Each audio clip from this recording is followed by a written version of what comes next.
Imagine you are 24 years old and you have just eaten more than your share. It is 1968 in a small camp in Botswana's Kalahari Desert. Your band numbers 31 people. A giraffe was killed this morning. 600 kilograms of meat, the biggest catch in weeks. You ate first. You ate the fattest cut. Nobody stopped you, but that night, no one will look you in the eye. No one will speak your name. By morning, you will understand. You have broken a rule so old that no one alive remembers when it was written. Here's the disruption. Anthropologist Richard Lee spent over a year and a half among the Jew/Hoansi people during the late 1960s, and he expected gratitude when he handed out gifts of meat. Instead, he was mocked openly, repeatedly. The Jew Hoansi called it insulting the meat in a deliberate, almost ritualized humiliation aimed at anyone who acted proud of a big kill. Lee once gave the group an entire ox, and they told him it was thin, worthless, barely worth the walk to fetch it. He was confused until an elder explained it plainly. A man who thinks he is important will start giving orders, so they cut him down every time. Before that could happen, this is going to change how you think about rules, not laws, not police. The much older machinery that existed before either. The machinery that decided for over 200,000 years of human history who got to eat, who got to speak, and who got to live. Let's start with what breaking the rules even meant before writing existed, before courts existed, before a single stone tablet had been carved with a single law. For most of human history, there was no jail. There was no fine. There was, in the strictest sense, no formal punishment system at all. What there was, instead, was a set of 30 or 50 or 80 people who saw you every single day, who remembered everything, and who could make your life very short if they decided to. Anthropologist Christopher Boehm spent decades studying this.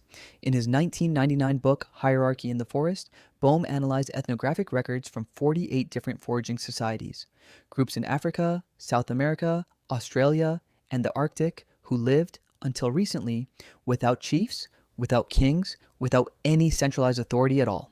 What he found was not chaos, it was the opposite. It was one of the most consistent social systems ever documented, and it ran almost entirely on the fear of being cast out.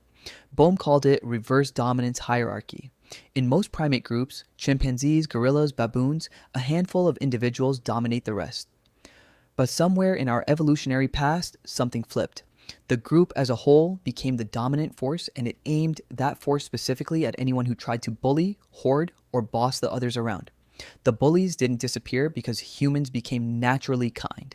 They disappeared because the group organized against them deliberately, again and again, for tens of thousands of years. And the penalties were not gentle. The lightest punishment was gossip. And gossip, in a band of 30 people with nowhere else to go, is a weapon with real teeth. Next came public ridicule, the kind Richard Lee experienced with his ox. After that, ostracism, the silent treatment, sometimes lasting weeks, where a person could be physically present in camp and functionally invisible. And at the far end, when nothing else worked, there was execution. This is not exaggeration. Among the Copper Inuit and Netsilik Inuit of the Canadian Arctic, ethnographers in the early 20th century, including the Danish Greenlandic explorer Peter Freuchen, who lived among Inuit communities for years starting in 1910, documented a chilling but consistent pattern. A man who repeatedly stole, or who killed without cause, or who threatened the safety of the group would eventually be discussed by the community. There was only consensus, reached quietly, and then carried out by someone close enough to get near him without suspicion. But here's where it gets stranger. The rule breakers being punished most severely were not usually thieves or liars or the violent. The single, most common target across culture after culture was something else entirely. The person who tried to accumulate too much power. Among the Hadza of Tanzania, studied extensively by anthropologists including Frank Marlowe, starting in the 1990s, a hunter who boasts about a kill is mocked mercilessly, sometimes to his face, sometimes by having the meat itself declared unfit to eat.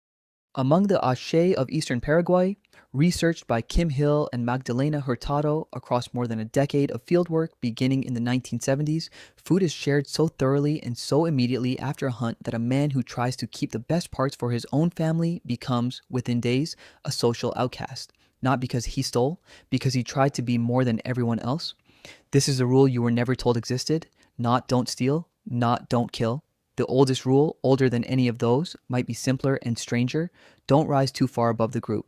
It comes from everyone, all at once, and it starts with something as small as a joke about an ox. That fear didn't stay confined to the Kalahari or the Arctic, it left traces in the ground. In 1964, archaeologist Fred Wendorf was excavating a site called Jebel Sahaba on the banks of the Nile in what is now Sudan. He uncovered a cemetery containing at least 61 individuals, dated to roughly 13,000 years ago, among the oldest evidence of organized human violence ever found. More than 40% of the skeletons showed signs of trauma, embedded stone projectile points, healed and unhealed fractures, cut marks consistent with close-range attack. Recent reanalysis published in 2021 pushed the number of violent injury cases even higher, suggesting the violence happened not in a single event, but in repeated episodes over generations. Vendorf's original theory was warfare, possibly triggered by resource scarcity as the region's climate shifted at the end of the last ice age. But some researchers who re-examined the bones noted something else. The pattern of injuries, clustered, repeated, often aimed at specific individuals rather than spread evenly across a raiding party, looked less like a single battle and more like a long history of internal group violence.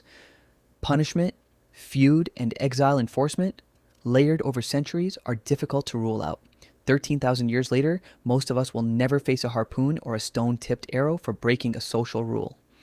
But here's where it gets stranger still. The machinery that decided who deserved that punishment never actually left your body. It just changed its weapons. In 2003, a psychologist at UCLA named Naomi Eisenberger ran an experiment that had nothing to do with ancient bones. Her subjects lay inside an fMRI scanner and played a simple computer game called Cyberball, tossing a virtual ball back and forth with two other players. What the subjects didn't know was that the other two players were not real. They were programmed, and partway through the game, the program simply stopped throwing the ball to the subject. No explanation, no insult, just silence and a ball that never came back. The brain scans showed something researchers hadn't expected to see so clearly: the dorsal anterior cingulate cortex, a region best known for registering the distress of physical pain, the same region that lights up when you burn your hand on a stove. Activated during social exclusion, almost exactly the way it activates during physical injury. Being left out of a make-believe ball game for a few minutes produced a measurable echo of the same signal your brain sends when you're actually hurt. That's not the whole story, though, because it raises a harder question. If exile was a death sentence and everyone alive today descends from people who survived that system, what does that mean about who we are? It means the ones who broke the rules and got away with it, generation after generation, mostly didn't pass on their genes. The ones who felt a sharp, physical dread at the thought of the group turning away from them, the ones whose bodies treated social rejection like a 5-alarm emergency, were the ones who adjusted their behavior fast enough to stay inside the circle. Fast enough to keep sharing meat, keep swallowing pride, keep quiet about ambitions to lead. Over hundreds of thousands of years, natural selection did not favor the boldest rule breakers. It favored the most exquisitely sensitive rule followers, the ones who could feel social danger coming before it arrived and correct course before the whispering started. You are a direct descendant of that sensitivity. It is why a text left on read for 3 hours can produce a knot in your stomach that has no rational connection to your actual survival. It is why being excluded from a lunch invitation or a group chat or a meeting you should have been in can sit in your chest for the rest of the day like an injury. Your nervous system is not overreacting. It is running software that was calibrated over 250,000 years in a world where the group silence really could kill you. The Jew hoansi hunter, who was mocked for his giraffe, did not just endure an awkward evening. He was being recalibrated by the oldest court system our species ever built. One with no judge, no law book, and no mercy, but with a conviction rate close to total, because everyone inside it had the same thing to lose. Somewhere underneath the version of you that checks a phone for a reply or replays a conversation that went slightly wrong, that same court is still in session. It never adjourned. It just went quiet enough that you forgot it was still deciding your case.